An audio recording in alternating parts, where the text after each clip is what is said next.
Olá, boa tarde, você que acompanha a gente aqui na Gazeta do Povo. Hoje a gente está estreando um programa novo, depois das eleições, o programa Pequeno Expediente, agora voltando a olhar para a gestão pública do Estado, de fato, do Estado, da cidade, passando muito tempo olhando para as eleições, mas as eleições acabaram.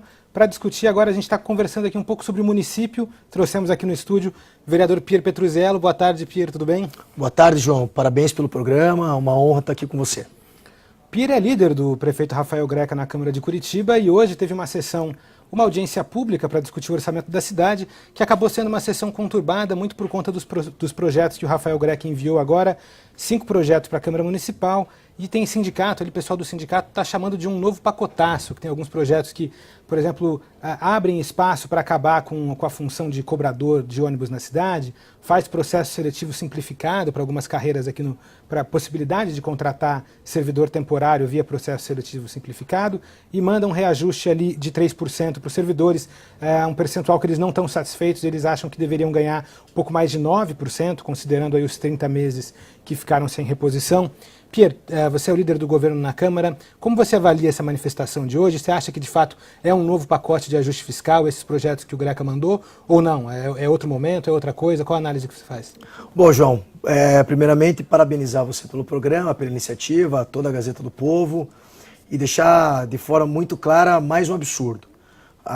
Um pequeno grupo de sindicatos hoje, SISMUC, SISMAC, com palavras de ordem na frente da Câmara Municipal, no momento que nós estamos discutindo o orçamento do ano que vem.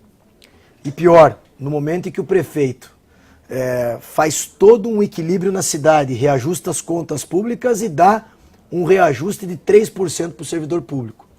Só para você que está em casa ou no trabalho me assistindo, isso representa 115 milhões na folha, na nossa folha, na tua folha. No momento em que nós temos mais 200 mil desempregados na cidade, no momento em que a iniciativa privada não está dando aumento, muito pelo contrário, alguns inclusive sendo demitidos. O 3% que nós estamos encaminhando, que o prefeito encaminha, é ótimo, está de bom tamanho. É claro que é uma tentativa de se valorizar o servidor público, que merece, o bom servidor público. E aqui um parênteses, quem estava lá na Câmara mais uma vez é um pequeno grupo de sindicatos que tiveram que fazer uma eleição, só para vocês terem uma ideia, durante uma tentativa de 4 vezes, porque nem quórum conseguiram para fazer a eleição dos seus representantes. Ou seja, um sindicato que representa praticamente uma pequena classe, não são os bons servidores da cidade de Curitiba, que merecem esse reajuste, que a Câmara está buscando com todos os esforços, junto com a Prefeitura de Curitiba, junto com o prefeito Rafael Greca, enfim, dá esse reajuste de 3%. Você, como líder da base, acha que esse reajuste passa sem grandes dificuldades? Como que está a articulação para a aprovação desse percentual de 3%? Eu até sugeri de que se houvesse um tumulto, que se retirasse de 3% e não desse nada. Já que está ruim 3% de aumento, então não vamos dar nada. Eu acho que a cidade vai ficar feliz, principalmente aqueles que não são servidores públicos. Mas nós não podemos governar para os sindicatos, nós temos que governar para a cidade e também para os servidores públicos, os bons servidores e valorosos servidores públicos da nossa cidade. 3% está de bom tamanho, passa, se a oposição não fizer nenhum tipo de emenda e nenhum tipo de tumulto, eu acho que passa até com certa tranquilidade, porque só que me faltava não passar reajuste. No momento que Porto Alegre parcela a parcela, no momento que o Rio de Janeiro paga, se não me engano, o Natal, paga dezembro do ano passado, né? Janeiro, por aí. Então eu acho que está de bom tamanho sim esse reajuste com todos os esforços que nós estamos fazendo para reajustar as contas públicas da cidade de Curitiba. Um outro projeto que foi enviado junto, mais ou menos no mesmo dia, na verdade, que foi enviado esse projeto do reajuste, é um projeto que permite que todos os ônibus de Curitiba passem a operar só com cobrança eletrônica, sem a presença de cobrador. Hoje a gente tem essa limitação, se eu não me engano, só micro-ônibus e ônibus que parem em estação tubo é que podem operar sem a presença de cobrador. A Prefeitura mandou agora esse projeto que permitiria, então, com que em última análise, se acabasse com a função de cobrador na cidade, o que não é nenhuma novidade. Se a gente for lembrar lá no começo de 2017, quando o Greca assumiu, o presidente da Urbis ainda era o André Gueto, ele mesmo já disse que era uma tendência, era algo inevitável, teria que acontecer para reduzir os custos do sistema. No momento, a declaração até gerou certa revolta do sindicato, como agora também está gerando esse projeto. Como que você avalia isso? De fato, para abrir... O objetivo da prefeitura é esse, é chegar num momento em que não tenha mais cobradores ou é só para reduzir em algumas linhas? O que a gente pode esperar desse projeto que foi enviado agora? Veja, João, nenhum e nem outro. É meio do caminho. A prefeitura de Curitiba está autorizando um programa de bilhetagem na cidade de Curitiba, como existe na Europa, como existe nos Estados Unidos, como existe no Chile, como existe na Argentina, como existe em Buenos Aires, como existe em São Paulo, como existe em qualquer lugar, autorizando a bilhetagem eletrônica. Isso não vai se dar da noite para o dia. Isso também não vai se dar amanhã. Isso não vai acontecer na cidade inteira. São alguns trechos mais polêmicos, alguns grandes trechos, alguns programas que envolvem alguns ônibus que passam pela linha verde, por exemplo. E a URBS também está estudando quais são esses lugares que vão ter isso. Ora, nem o prefeito Rafael Greca, nem a Câmara de Curitiba quer demitir ninguém. Só que às vezes quando se fala, cria-se uma polêmica onde não existe. Inclusive no projeto está escrito que todos os cobradores vão passar por um programa de requalificação e de reorganização. Ou seja, se isso não acontecer, nós não vamos instalar a bilhetagem em Curitiba. Não tem problema nenhum. Ninguém quer mandar cobrador de ônibus embora, gente. Então é bom que se explique isso também para a família dos cobradores e para os cobradores. Mas também temos que pensar que a cidade não pode parar no tempo. Nós precisamos evoluir. Foi assim com o Uber, quando houve a briga do Uber com o táxi, inclusive eu fui um dos poucos vereadores, um dos 3 que votou a favor do Uber, foi o Johnny Stica, o outro, e o Bruno Pessutti, né? Os outros 2 que votaram junto comigo, se não me engano, há 2 anos atrás, quando nós tivemos aquela polêmica. E a bilhetagem é isso, a bilhetagem é modernidade, a bilhetagem é avanço, a bilhetagem é economia, mas evidente que, inclusive hoje o prefeito Rafael Greca me ligou, está em São Paulo, até parece que há uma frente dos prefeitos aí já se movimentando, ele me contou para falar com o presidente Bolsonaro, dos prefeitos das capitais, né? Ele me deu essa notícia hoje de manhã, e ele deixou no telefone uma mensagem muito clara, ninguém vai mandar embora ninguém. Não é essa a intenção da prefeitura, dos vereadores e do prefeito. É sim requalificar, modernizar e preparar aqueles cobradores que estão nesse processo, inclusive alguns de aposentadoria, outros um processo que podem virar motoristas, outros que podem ir para funções administrativas, e aí sim, quando tiver todos eles bem colocados e recolocados, aí a prefeitura instala. Veja, é uma autorização do novo sistema de bilhetagem. Então, é bom que se explique também para que isso não se tenha nenhum tipo de polêmica. Mas a autorização vem justamente para criar espaço, para permitir que se faça isso. Quer dizer, é uma tendência. A gente pode esperar que eventualmente isso vai acontecer. É uma tendência você ter bilhetagem, é uma tendência você ter o cartão, é uma tendência que o transporte de Curitiba, que é um problema, a gente sabe, não nega, melhore. Então, com certeza, é uma tendência que vai... tá aí, o projeto está na Câmara, e acho até que vamos votar ele até o final do ano, talvez. Lembrando que esse projeto não vem em regime de urgência, ao contrário do reajuste do servidor, que veio em urgência, até porque se não entrar na folha até dia 17, não paga ninguém. Alguns outros também, né? O reajuste do servidor, se não me engano, o PSS também. Em regime de urgência, acho que só esses 2. E por quais motivos? Porque qual a urgência que a prefeitura tem nessas? Com relação do PSS, até para explicar, é o seguinte. Hoje nós temos um problema crônico na prefeitura de Curitiba, que é a tal da licença-prêmio. Então o servidor ele tem o direito de usar essa licença-prêmio, que é a sua... Não é férias, é uma licença remunerada, né? Que não existe na iniciativa privada isso, só no serviço público. E aí o que acontece? Só para explicar, a cada 5 anos o servidor tem direito a 3 meses de licença remunerada, é assim que funciona, isso. Né? Como se fosse uma férias, né? Paga. Além das férias anuais, então 3 meses a cada 5 anos. Isso. O que aconteceu ao longo do tempo com a cidade de Curitiba? Diversos servidores foram se aposentar e acumularam a tal da licença-prêmio. Isso já custa para o município 100 milhões de reais. Tanto é que nós votamos na Câmara de Curitiba um projeto que os novos concursados da prefeitura, ou seja, aqueles que entrarem na prefeitura agora, não terão mais esse direito, esse benefício. A prefeitura fica preocupada porque muitos deles, tanto nos postos de saúde, nas unidades de saúde, quanto nas escolas, nós daqui a pouco nós não vamos ter profissionais lá dentro. Então o PSS já é uma lei autorizativa para ter eles lá durante 2 anos, enquanto alguns deles vão tirar sua licença-prêmio para que não ocorra justamente o fato deles se aposentarem sem tirar a licença-prêmio e depois cobrarem da prefeitura um valor que nós daqui a pouco não vamos ter como pagar. Nós estamos falando de 100 milhões de reais como se a gente estivesse falando de 5 mil. Quer dizer, não existe prefeitura que se sustenta dessa forma. Por isso que esses ajustes do prefeito Rafael Greca foram sim importantes, por isso esses ajustes da Câmara Municipal foram sim importantes, ajustes corajosos, inclusive enfrentamos uma batalha campal há 1 ano atrás, você lembra bem disso. Piero, uma novidade que veio com essa gestão foi a terceirização na gestão da UPA-SIC. Ela ficou a cargo de uma organização social. A UPA da SIC tinha sido fechada em dezembro de 2016, ou novembro mais ou menos, se não me engano, ainda pelo prefeito Gustavo Frutti. Na verdade, ela foi fechada antes. A expectativa é que ela fosse reaberta no fim de 2016. Não foi, passou todo 2017 sem ser aberta. Foi ser aberta agora, já no segundo semestre de 2018, mas funcionando sob um novo modelo, um modelo de gestão por OS. Mesmo depois da abertura, ainda tem algumas decisões liminares aí, impelidas por sindicatos que entraram na justiça, tanto sindicatos dos servidores municipais quanto o sindicato dos médicos, se eu não me engano. A minha dúvida é como que você, como líder do governo, avalia que está sendo o funcionamento da UPA-SIC e se já tem alguma...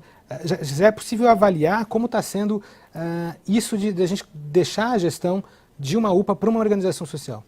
Bom, eu particularmente nunca escondi isso, mesmo quando não era vereador. Eu sempre fui um entusiasta de parcerias público-privada e sempre fui entusiasta de terceirização. Sempre disse isso, nunca escondi de ninguém que o modelo público, muitas vezes, quando não se sustenta, ele tem que ser passado por uma iniciativa privada. No caso da saúde, a organização social hoje de Curitiba, que assumiu, acho que ela é de São Paulo, a UPA da SIC, ela economiza mais de 500 mil reais nesse modelo. E é curioso isso, porque quando eu estive em campanha agora, recentemente, alguns devem saber que pleiteamos aí, fomos candidatos a deputado estadual, e por muito pouco acabou não dando certo por conta da legenda, se não fosse a legenda, hoje estaríamos na Assembleia. Até faço aí um agradecimento público aos quase 32 mil votos que nós tivemos nessa eleição. Quando eu fui para a SIC, e é um dos lugares que mais eu tive voto, mais de 1.700, é inacreditável como o povo elogia a UPA da SIC. Atendimento rápido, atendimento consistente, a secretária de saúde está absolutamente satisfeita. Eu ouvi de uma senhora que disse que a UPA da SIC era uma bênção. Quer dizer, é ótimo, porque o povo não quer saber quem está gerenciando aquilo. O povo quer o atendimento na ponta. Ele quer que as coisas deem certo, ele não quer morrer na UPA. Ele não quer levar a mãe dele ficar num corredor. Ele não quer levar o vô dele, o filho ficar num corredor esperando um médico. Então esse modelo de organização social hoje na cidade de Curitiba, através da UPA da SIC, tem funcionado muito bem. E eu até acho que o prefeito deveria fazer isso em outras UPAs.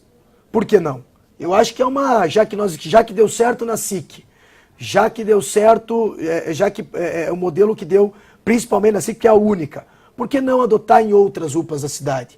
Se custa mais barato, se é melhor o atendimento, eu particularmente sou favorável, porque é no povo que nós temos que pensar. Principalmente no cofre público, que custa muito caro. Está sendo discutido? Existe essa... Eu não conversei com o prefeito assim sobre isso abertamente, tive reuniões com a secretária de Saúde, Márcia, que também é entusiasta desse modelo. Mas veja, tudo que for para servir a população e for boa e for bom, por que não? Né? Se é um modelo legal, claro que os sindicatos vão entrar, porque nós estamos quebrando como é que se diz? Nós estamos mexendo na raiz, né? Na essência deles, enfim, estamos sacudindo isso, benefícios deles, nós estamos mexendo, é óbvio mas a justiça já entendeu, principalmente a justiça do trabalho, algumas vezes uma liminar ou outra, mas que esse modelo é fantástico e é o modelo que nós temos que cobrar. Né? É possível como vereador, os vereadores têm acesso, conseguem exercer uma fiscalização na OS? De fato sobre as OS? Veja, eu acho que sim, talvez diretamente na OS não, mas é evidente que nós temos ali a Secretaria de Saúde, a prestação de contas, e aí é uma questão de próprio Tribunal de Contas pode nos ajudar nisso. Veja, O que nós temos que fiscalizar no primeiro momento é o atendimento, né? É o atendimento, se ele está dando resultado, se ele não está dando resultado. Eu, particularmente, converso semana sim, semana não com a secretária de saúde.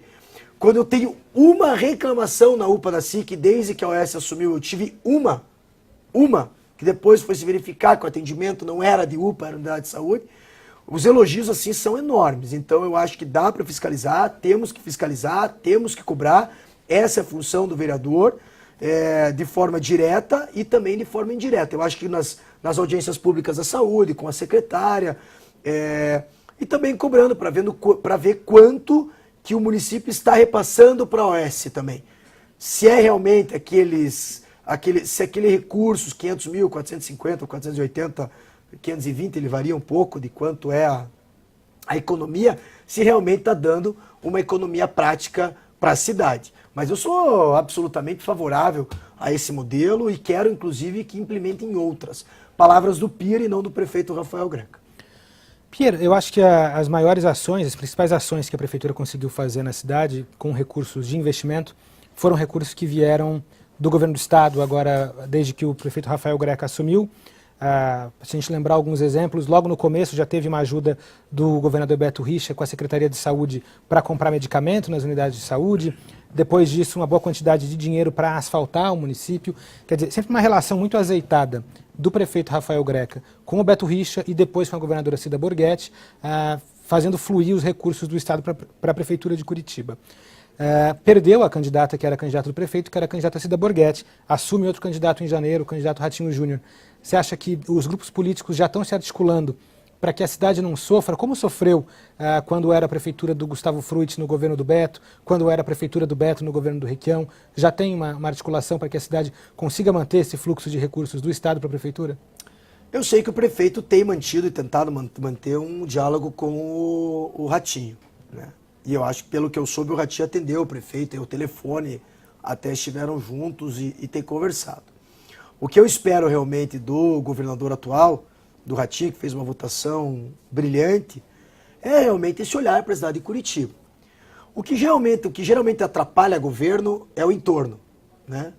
Os interesses de deputados, os interesses do grupo A, do grupo B, não atenda, gele, não teve com você, falou mal. Aquele baixo clero que tumultua muitos governadores.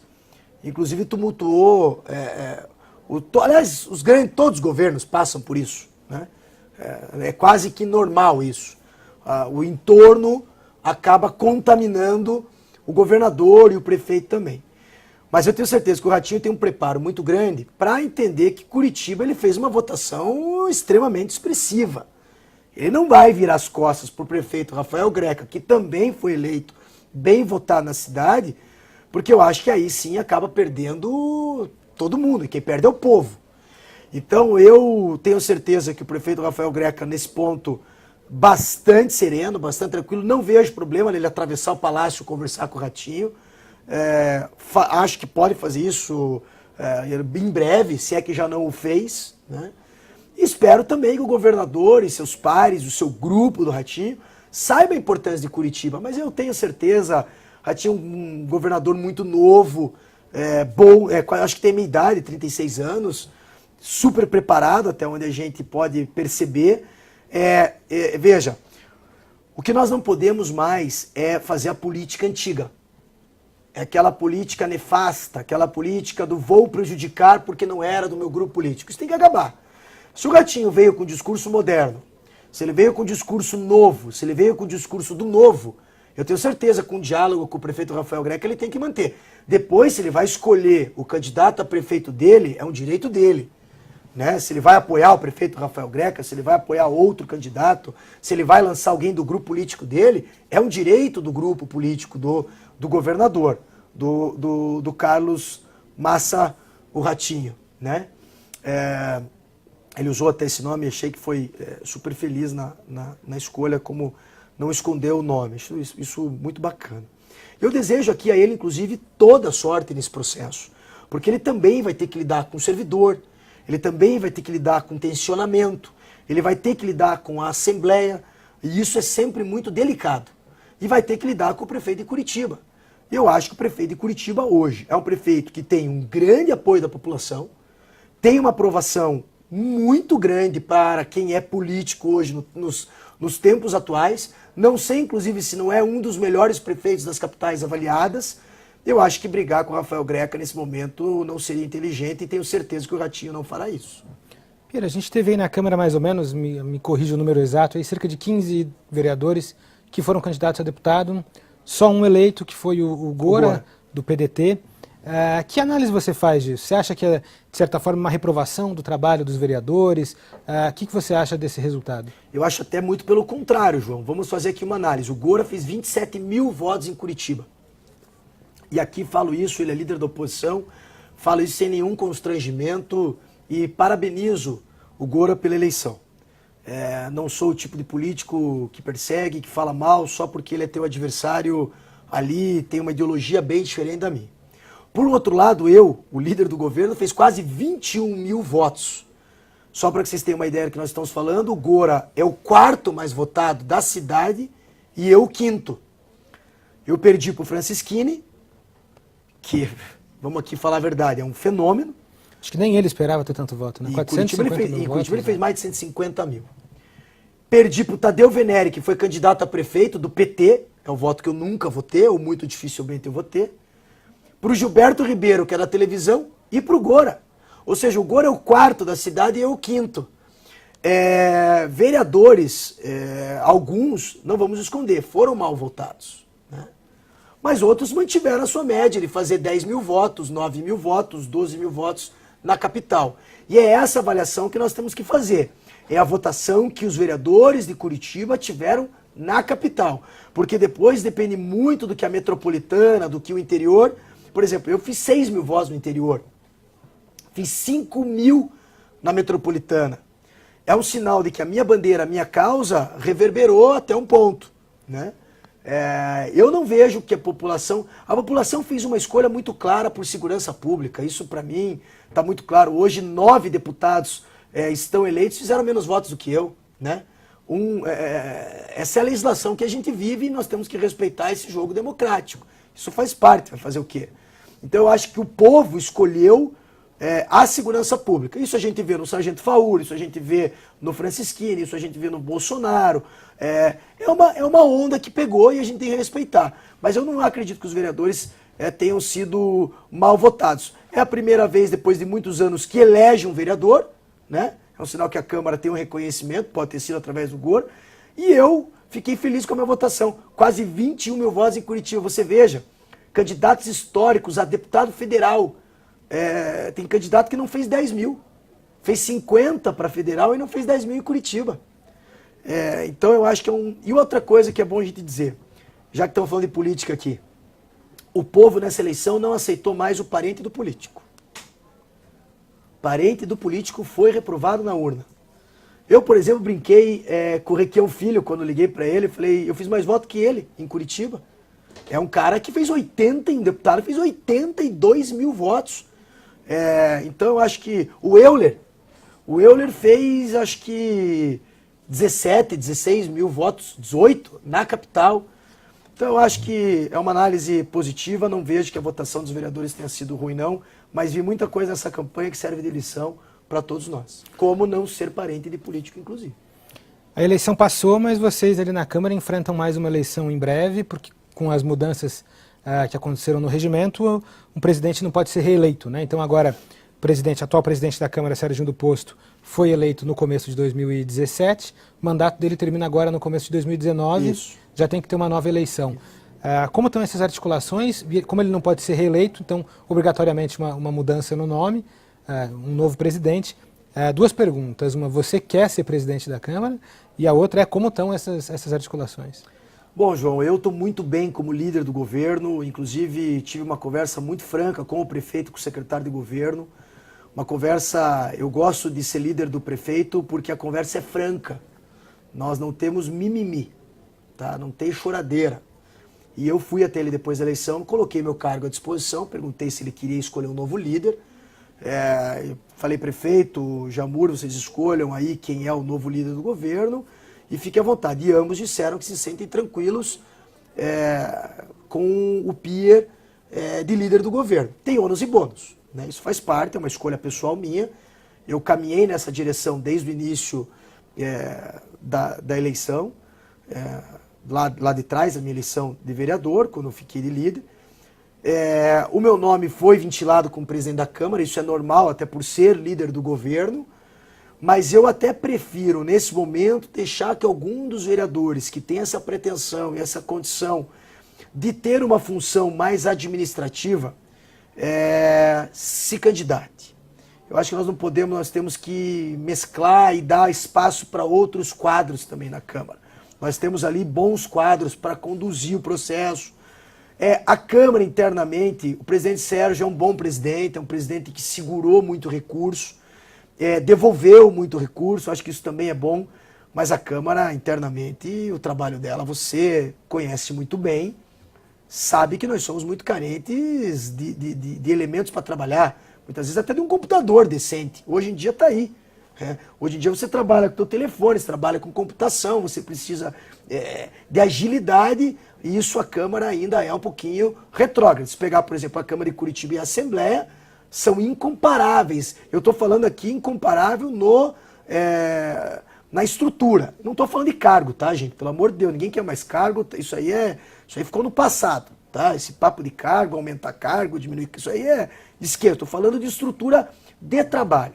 Eu acho que quem conseguir levar isso para os vereadores, audiências públicas, espaços, congressos, seminários, discussões, eu acho que a Câmara está buscando isso. O novo presidente vai ter que ser um presidente moderno. E o presidente Sérgio foi muito bem, principalmente na questão econômica, na questão de enxugamento de gastos, da máquina pública, que também vem ao encontro dos anseios da população.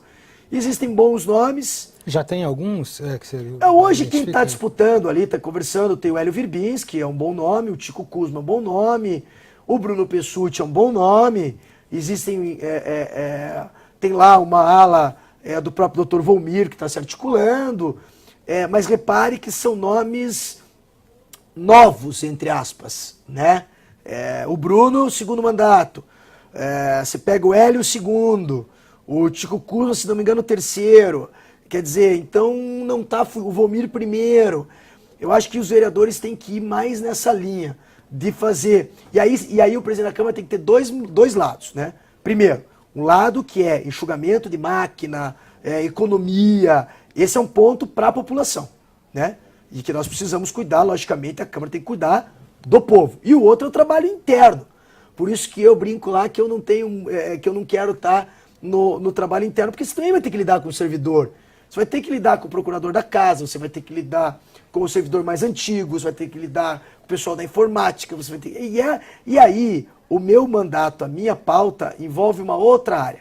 Eu gosto de cuidar de pessoas com deficiência, a inclusão, eu quero estar muito focado para essa causa que eu trabalho, que é a causa das pessoas com deficiência, quebra de preconceito, seminários para autismo. Ontem fomos um jantar de síndrome de Down. Eu acho que quando você fica de presidente de uma instituição, você tem que cuidar muito da instituição. E você não pode, você vai acabar deixando o teu mandato de lado. E daqui 2 anos nós vamos ter eleição. Alguém vai disputar, né? Então nós vamos precisar ver o que vai acontecer nesse quesito. Eu prefiro que os outros ali, a não ser que eles não tenham um nome.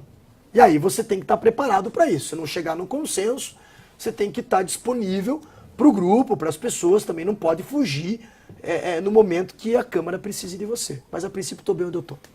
Uma outra discussão que a gente teve esse ano na Câmara, chegou em agosto lá a lei de zoneamento, que vem como consequência da revisão do plano diretor. Foi feita, se não me engano, em 2016 ou 2017, né? Que foi aprovada a revisão do plano. 2017, acho que foi 16. Ainda... o Gustavo, a eleição do Greca foi em... 16. Não, exato. O plano diretor foi lá atrás foi lá e agora... Agora zoneamento. E agora o novo zoneamento, Isso. que é a consequência da revisão do plano diretor. Isso. Chegou em agosto para a Câmara, a ideia, o Gustavo chegou a mandar, ainda no final de 2016, um projeto, o Greca retirou, disse que o projeto tinha problemas, mandou um novo agora em agosto, então é uma discussão que a gente está aí, pelo menos desde o meio para o fim de 2016, chegou em agosto, a Câmara ainda não discutiu.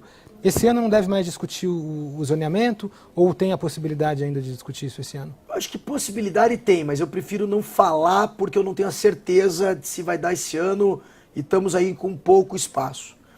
Mas o que fica claro na nova lei de zoneamento é a forma como ele foi debatido. Curitiba teve um modelo chamado G10, com vários grupos, gente de todos os lados, de diversas ideologias, participando desse processo. Quando as coisas não estavam boas, se retirava, se discutia novamente. Foram mais de 26 reuniões.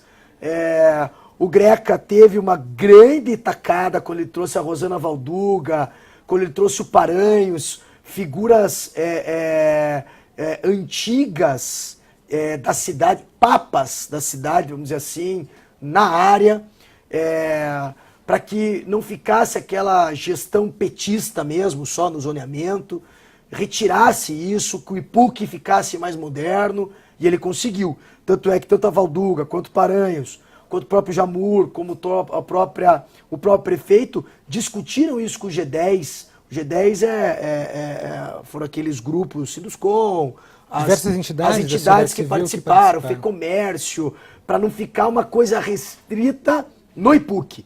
Esse era o medo da Câmara, e esse era o medo do Greca. Nós não podemos deixar uma coisa muito... hoje em dia não se faz mais política trancada em gabinete, e nem em sala, e nem terno gravata. Hoje quem vai discutir política de 3 ou 4 vai levar o povo aí fora, deu recado. E o zoneamento é a mesma coisa. Você não vai poder discutir a cidade de Curitiba com interesse específico de grupos. Ou de uma ou outra pessoa, não, porque o meu terreno tá para a esquerda, será que você não dá para puxar para a direita e tal? Então eu acho que quando você faz aberto com reuniões, eu acredito que fique mais claro. E esse foi um grande mérito do Greca, o Greca foi muito bem nisso. O IPUC também, tanto é que a chiadeira no zoneamento não aconteceu. Até agora... inclusive a Comissão de Urbanismo, lá está o Hélio Virbinski, presidente, dinamizando, recebendo pessoas. Eu acho que ele vai, espero eu, que seja discutido quase que como já está. Porque a partir do momento que a população já emitiu sua opinião, que o G10 já emitiu sua opinião, não sei se tem o que mudar. Não sei mesmo. Pira, a gente está chegando no fim aqui já do programa. Obrigado por aceitar o convite, obrigado por ter vindo aqui hoje. João, eu que te agradeço, parabenizo pela forma da tua condução, ao Rodrigo também que está aqui atrás, toda a equipe, tua equipe da Gazeta do Povo, por essa iniciativa. Gostei do nome, Pequeno Expediente, é um nome que também lá na Câmara a gente usa o Pequeno Expediente, isso é muito importante para a população. Estamos às ordens aí de vocês para qualquer tipo de esclarecimento. Muito obrigado. Valeu. O Pequeno Expediente, a gente também tem um podcast, todo sábado ele vai ao ar, então eu queria convidar a ouvir o podcast. A próxima quarta-feira a gente também está aqui ao vivo, 2h30. A ideia é sempre trazer um convidado, chamar os colunistas, chamar os repórteres para discutir o que está acontecendo na política local. Agora já sem essa iminência da eleição, a eleição já passou, então vamos falar de gestão, vamos falar dos resultados da eleição, dos grandes projetos em debate na cidade, no estado. A gente vai estar sempre aqui, quarta-feira, 2h30. Obrigado pela audiência de hoje. Na próxima semana também contamos com a audiência de vocês. Até lá.